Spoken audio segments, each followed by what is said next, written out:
네, 시청자 여러분 안녕하십니까? 뉴스타트 2부 시작합니다. 정부와 여당이 배임죄 폐지에 시동을 걸었습니다. 규정은 모호한데 적용 범위는 넓어 부작용이 컸다는 점을 고려하면 제도를 손볼 필요성은 분명합니다.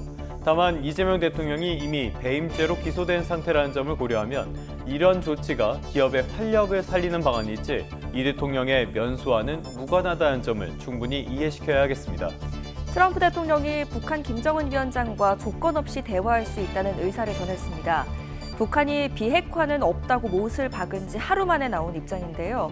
대북 정책에 변화는 없다면서도 우선 대화 분위기만이라도 조성하려는 것으로 보입니다. 다만 북한이 호응할지는 여전히 미지수입니다. 그럼 이 시각 주요 뉴스부터 살펴보겠습니다. 김건희 특검팀에 파견된 검사 전원이 조기 복귀를 요청했습니다. 특검은 검사들이 기소와 공소 유지에 관여하는 게 필요하다며 방안을 마련하겠다고 밝혔습니다. 정부가 72년 만에 배임죄 폐지를 추진하기로 했습니다.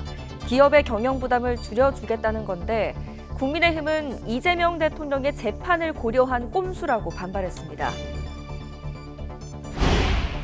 이재명 대통령이 이시바 일본 총리와 부산에서 정상회담을 가졌습니다. 두 정상은 공통된 사회 문제에 함께 대응하기 위한 협의체 구성에 합의했습니다. 여자친구를 살해한 뒤 시신을 1년간 김치냉장고에 숨긴 40대 남성이 구속됐습니다. 이 남성은 여성의 휴대전화로 가족들에게 문자를 보내며 범행을 숨긴 것으로 드러났습니다.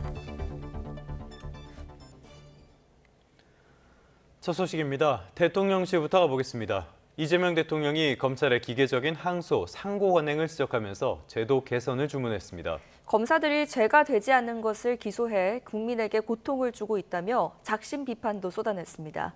강진원 기자입니다. 내년 10월 검찰청을 해체하는 내용의 정부조직법 개정안을 심의 의결한 국무회의. 이재명 대통령은 그동안의 검찰 업무 행태를 강도 높게 꼬집었습니다. 형사처벌권을 남용해 국민에게 고통을 주고 있다는 겁니다.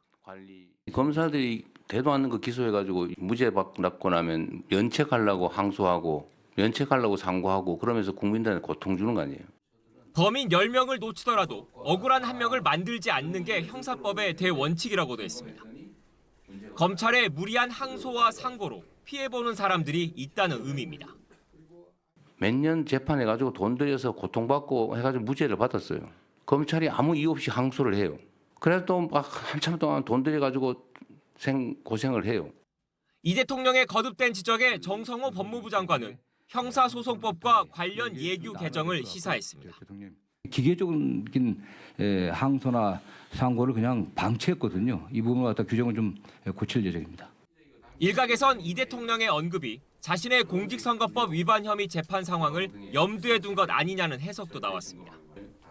이 대통령은 이 사건 1심에서 의원직 상실형에 해당하는 징역 1년에 집행유예 2년을 받았지만 2심에선 무죄가 선고됐습니다.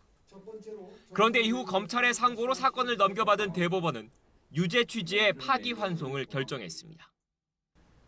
대통령실은 그러나 이 대통령의 이번 발언은 대통령의 오랜 철학과 관련된 것이고 특별한 계기가 있는 건 아니라며 확대 해석엔 선을 그었습니다. YTN 강준원입니다. 김건희 특검팀에 파견된 검사들이 수사 기소 분리 때문에 혼란스럽다며 원소속으로의 조속한 복귀를 요청했습니다. 특검은 수사 단계에서 차질은 없을 것이고 이후 공소유지 단계에서도 검사들이 관여할 방안을 찾겠다며 일단 진화에 나섰습니다. 이준엽 기자가 보도합니다. 김건희 특검에 파견 중인 검사 40명 전원이 일제히 조기 복귀를 요청했습니다.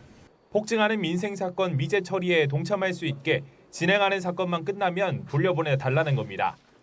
이유는 최근 정부 여당이 수사 기소 분리를 위해 추진한 검찰청 해체로 인한